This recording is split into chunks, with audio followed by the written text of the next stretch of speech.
வணக்கம் நண்பர்களே. பொதுவாக ஜோதிடத்தை பொறுத்த வரைக்கும் எந்த ஒரு கிரகமாக இருந்தாலும் நல்ல இடங்களில் சஞ்சரிக்கும் பொழுது அந்த கிரகங்களால் நற்பயன்களே உண்டாகுது.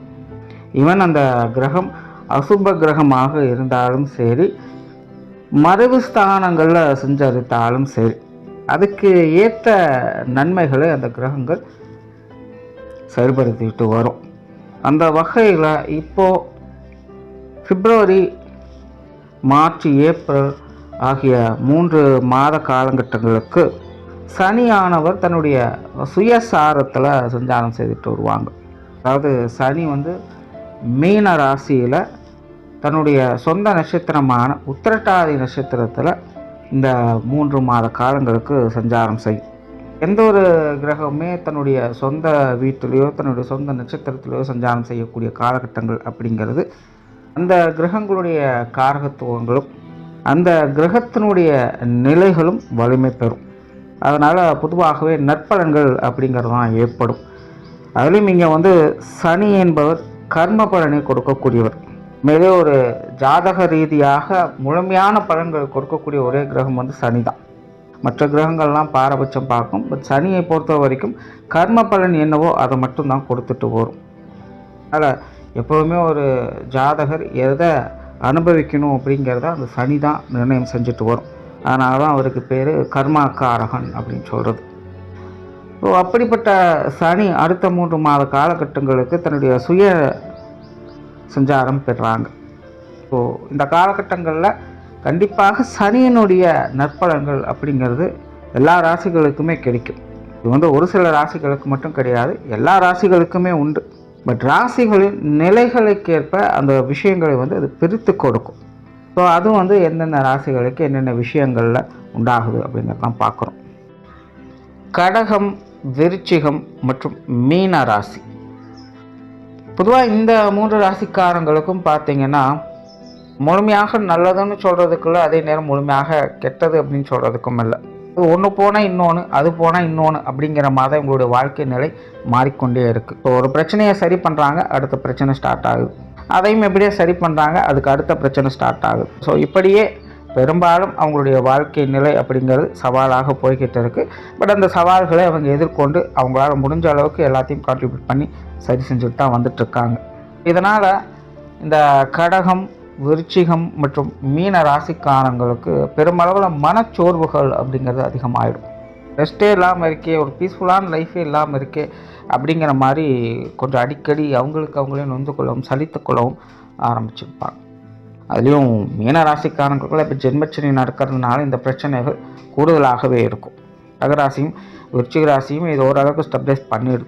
மீன ராசியை பொறுத்த வரைக்கும் இது கொஞ்சம் ஸ்ட்ரகிளான காலகட்டம் தான். பொதுவாகவே இந்த 3 ராசிகளுடைய நிலையும் சலிப்பு தட்டக்கூடிய நிலைகள் தான். ஒரு பக்கம் நல்ல விஷயங்களை பார்க்குறாங்க, பட் இருந்தாலும் தொட்டகுரங்கிற மாதிரியே வாழ்க்கையானது போய்கிட்டு இருக்கு. ஸோ இப்படிப்பட்ட நிலைகளில் அடுத்து வரக்கூடிய அந்த 3 மாத காலகட்டம் இந்த சனியினுடைய பலத்தால் யோக நிலைகளை பெறக்கூடிய அமைப்புகள் இருக்குது.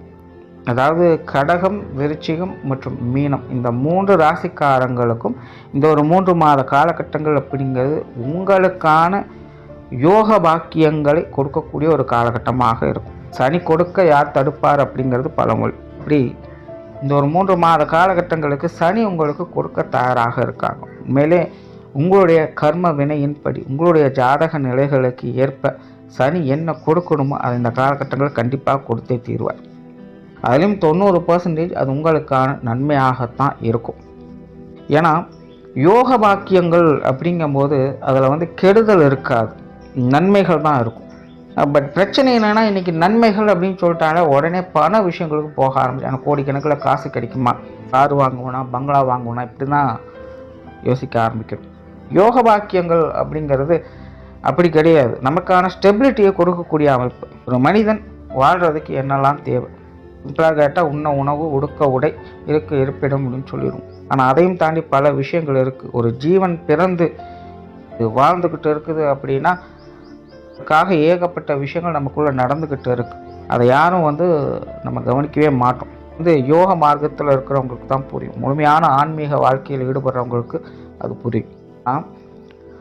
இதெல்லாம் புரிஞ்சவங்களுக்கு மட்டும்தான் அந்த யோக பாக்கியங்கள் கிடைக்குதா அப்படின்னு பார்த்தீங்கன்னா அப்படி கிடையாது. புரியாதவங்களுக்கும் காலம் வரும்போது அது கண்டிப்பாக கிடைச்சிட்டு தான் இருக்கும். அதாவது நல்லவங்களோ கெட்டவங்களோ உயிர் ஒன்று தான், ஆத்மாங்கிறது ஒன்று தான், அது எல்லாத்துக்குமே சமமாக தான் இருக்கும். இந்த யோக பாக்கியங்கள் நிர்ணயிப்பது அப்படிங்கிறதெல்லாம் இயற்கைக்கும் அப்பாற்பட்ட விஷயமாக இருக்கும். ஆன்மீகத்தினுடைய உச்சபட்ச ரகசியங்கள்னு சொல்லக்கூடிய நிலைகள் தான் இந்த யோக பாக்கியங்கள் அப்படிங்கிறது. ஸோ ஜோதிட ரீதியாக அந்த யோக பாக்கியங்களை பெறக்கூடிய ஒரு காலகட்டமாக இது இந்த கடகம், விருச்சிகம் மற்றும் மீன ராசிக்காரங்களுக்கு இந்த 3 மாத காலகட்டங்களில் உண்டாகுது.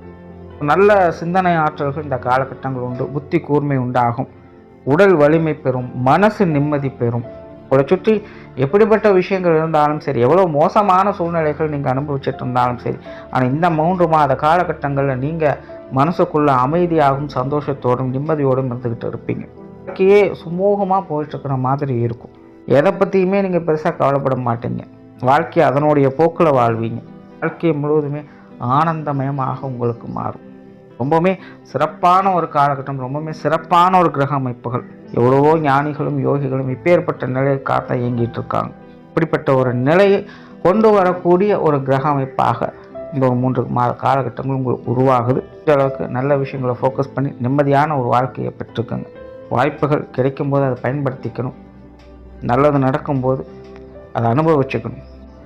உண்மையிலேயே இந்த கடகம், விருச்சிகம், மீன ராசிக்காரர்களுக்கு மிக மிக அற்புதமான காலகட்டங்கள். இந்த காலகட்டங்கள் நிறைய புண்ணிய காரியங்களை செய்து வருவாங்க, தான தர்ம காரியங்களில் ஈடுபட்டு வருவாங்க, ஆலய வழிபாடுகளை மேற்கொள்வாங்க, தெய்வீக பயணங்களை மேற்கொள்வாங்க. எல்லார் மேலேயுமே ஒரு அன்பும் கருணையும் அவங்களுக்கு ஏற்படும். ரொம்பவுமே விட்டு கொடுத்து அனுசரணையாக இருந்துட்டு வருவாங்க. எப்பேற்பட்ட எதிரிகளாக இருந்தாலும் கூட அவங்கக்கிட்டையும் ஒரு நட்பை பாராட்டக்கூடியவங்களாக தான் இருப்பாங்க. பெற்றோர்கள் குழந்தைகள் மேலே அளவு கடந்த அன்பையும் பாசத்தையும் காட்டக்கூடிய ஒரு காலகட்டமாக இருக்கும். பெரும்பாலும் இந்த காலகட்டங்களில் எல்லா உறவுகள் மேலேயுமே ஒரு அன்பை காட்டக்கூடியவங்களாக இந்த 3 ராசிக்காரங்களும் இருந்து வருவாங்க. மனமது செம்மையானால் மந்திரமும் செம்மையாமின்னு சொல்லுவாங்க. அந்த மாதிரி மனம் எவ்வளவுக்கு தூய்மையாகுதோ அந்த அளவுக்கு வாழ்க்கையும் உங்களுக்கு தூய்மையாகிக்கொண்டே இருக்கும். ஸோ அப்படி இந்த காலகட்டங்களில் நார்மலாக எதிர்பார்க்கக்கூடிய அந்த யோக பாக்கியங்கள், அதிர்ஷ்டம் போன்ற விஷயங்களையும் பொருளாதார வலிமையும் பெறக்கூடிய நிலைகள் உண்டு. எந்த ஒரு சங்கடம் வந்தாலும் கூட, எந்த ஒரு பிரச்சனை வந்தாலும் கூட சூரியனை கண்ட பனி போல அது மறையவே ஆரம்பிக்கும். சுருக்கமாக சொல்லணும்னா இந்த கடகம், விருச்சிகம், மீனம் 3 ராசிக்காரங்களுக்கும் முழுமையான யோக காலமாக இருக்க போகுது. நன்றி, வணக்கம், வாழ்க வளமுடன்.